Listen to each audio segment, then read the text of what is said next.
오늘은 3장 5절부터 11절까지 보죠. 같이 읽습니다. 시작. 그래서 다윗은 하나님의 궤를 기앗 여라림에서 옮겨오려고 이집트의 시올에서부터 하맛 어귀에 이르기까지 온 이스라엘을 불러 모았다. 다윗과 온 이스라엘이 하나님의 궤를 옮겨오려고 바알라 곧 유다의 기앗 여라림으로 올라갔다. 그 궤는 그룹들 위에 앉아 계신 주님의 이름으로 불리는 궤이다. 그들이 아비나답의 집에서 하나님의 궤를 꺼내서 새 수레에 싣고 나올 때 웃사와 아히요가 그 수레를 몰았다. 다윗과 온 이스라엘은 있는 힘을 다하여 노래하며 수금과 검은고를 타며 소구와 심벌초를 치며 나팔을 불면서 하나님 앞에서 기뻐하였다. 그들이 기돈의 타작 마당에 이르렀을 때 소들이 뛰어서 궤가 떨어지려고 하였으므로 웃사가 그 손을 내밀어 궤를 붙들었다. 웃사가 궤를 붙들었으므로 주님께서 웃사에게 진노하셔서 그를 치시니 그가 거기 하나님 앞에서 죽었다. 주님께서 그토록 급격하게 웃사를 벌하셨으므로 다윗이 화를 냈다. 그래서 그곳 이름을 오늘날까지 베레스 웃사라고 한다. 아멘. 다윗이 이스라엘의 2대 왕으로 등극을 합니다.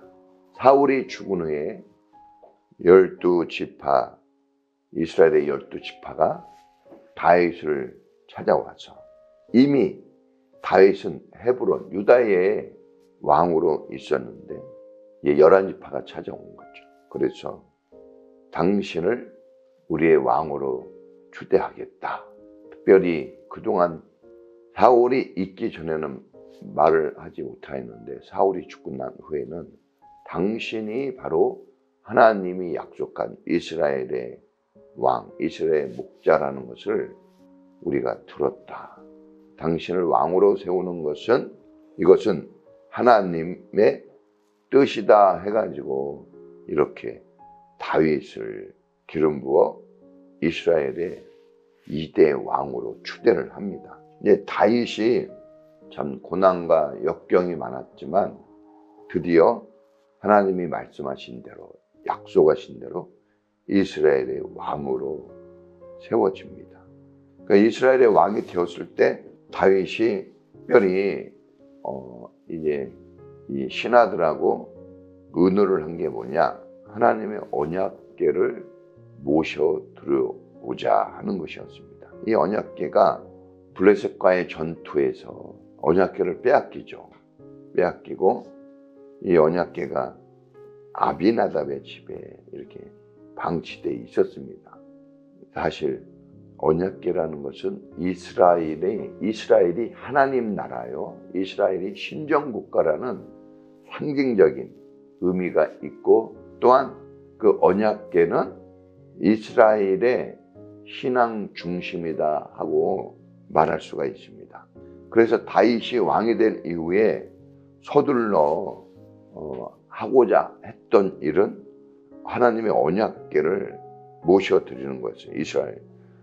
중요한 것은 오늘 성경에 보니까 하나님의 언약궤를 모셔오려고 정말 수많은 모든 지파의 우두머리들을 모이게 하고 잔치를 벌리고 나팔을 불고 검은고를 타고 노래하고 기쁜 마음으로 이 일을 행합니다. 어떤 방법으로 옮기냐? 수레를 준비해서 그 수레 위에 언약궤를 싣고 오려고 했어요. 이 언약궤를 수레에 싣고 이렇게 오는데 그때 이 수레를 몬 사람 중에 한 사람 웃사라는 사람이 있어요. 웃사. 웃사가 앞에는 소를 끌고 한 명은 뒤에 따라간 거죠. 타작마당에 딱 지나갈 때 갑자기 소가 날뛰는 겁니다. 성경에 보니까 그들이 있는 힘을 다하여 찬양하고 하나님께 영광을 돌렸습니다. 그런데 기돈의 타작마당에 이르러서 갑자기 소가 날뛰는 바람에 언약궤가 떨어질 위기에 있는 거예요. 언약궤가. 그럼 깨질 수도 있겠죠. 근데 그때 웃사가 그 언약궤가 떨어지지 못하도록 손으로 잡았습니다. 그런데 하나님이 진노하셔서 언약궤를 손으로 잡은 이 웃사의 생명을 뺏어갑니다. 즉사를 했어요. 오늘 성경에 나온 그대로 얘기를 한다면 웃사가 즉사를 하고 다윗은 이 광경을 보고 다윗과 그 주변의 모든 백성들은 이 광경을 보고 깜짝 놀랍니다. 순식간에 공포에 사람이 죽었으니까 순간적으로. 그리고 다윗이 얘기합니다. 분노합니다. 어떻게 이런 일이 있을 수 있는 건가? 왜 분노를 했다 그랬어요? 그럼 이 분노가 뭘까? 하나님께 화를 낸 건가?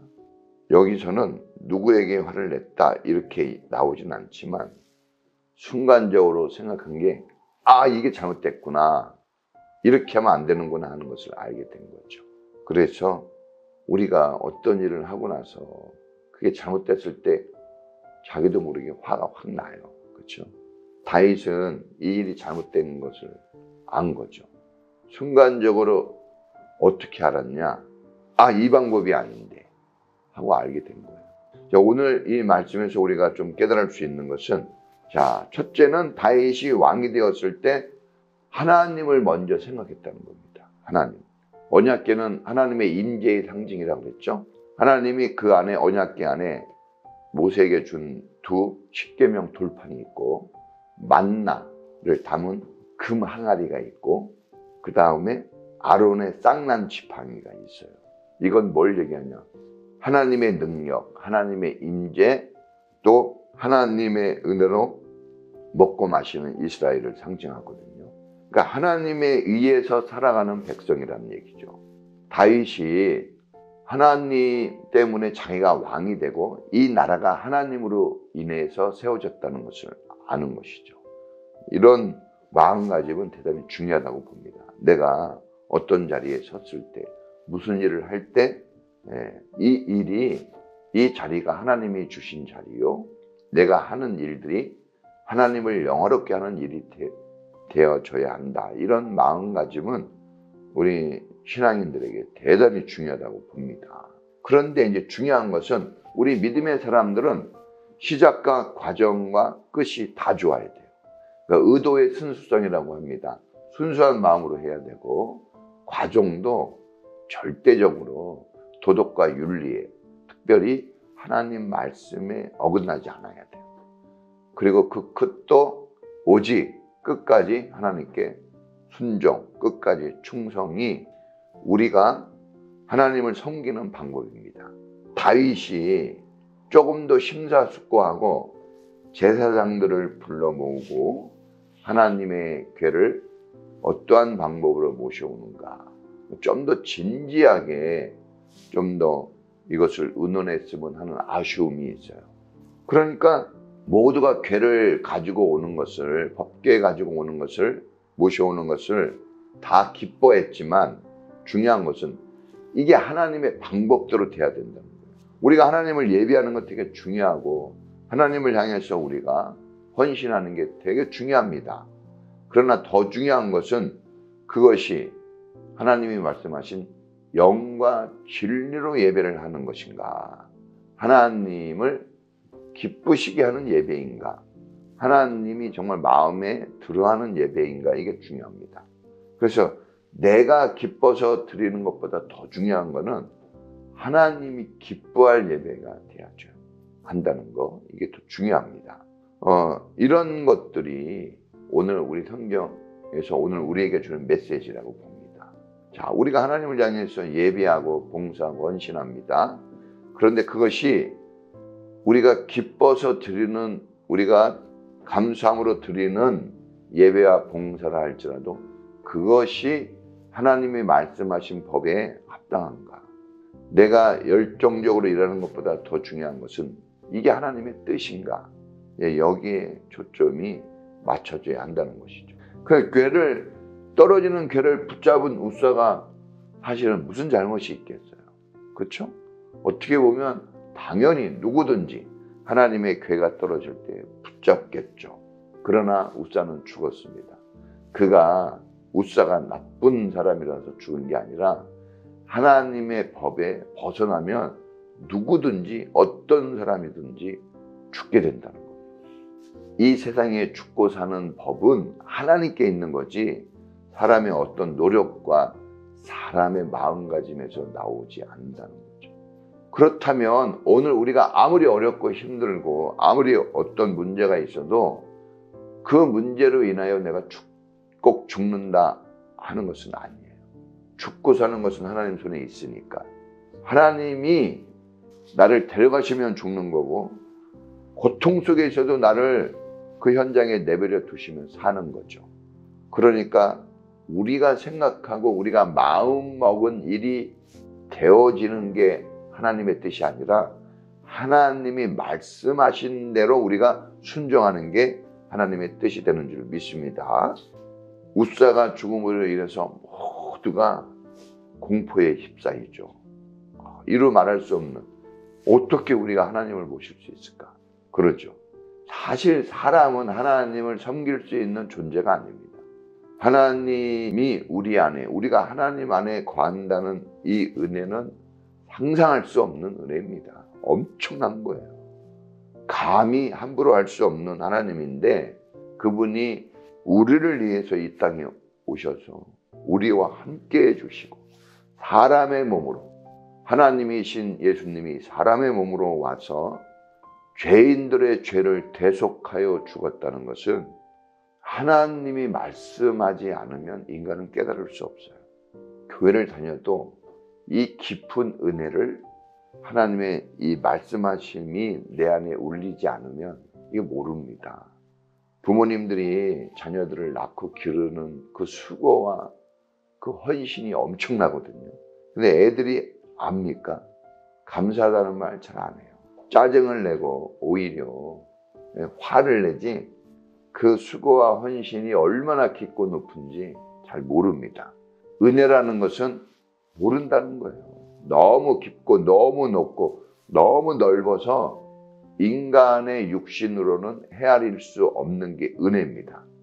그러니까 은혜 받았다 하는 것은 전적으로 하나님이 내게 베풀었다는 뜻입니다.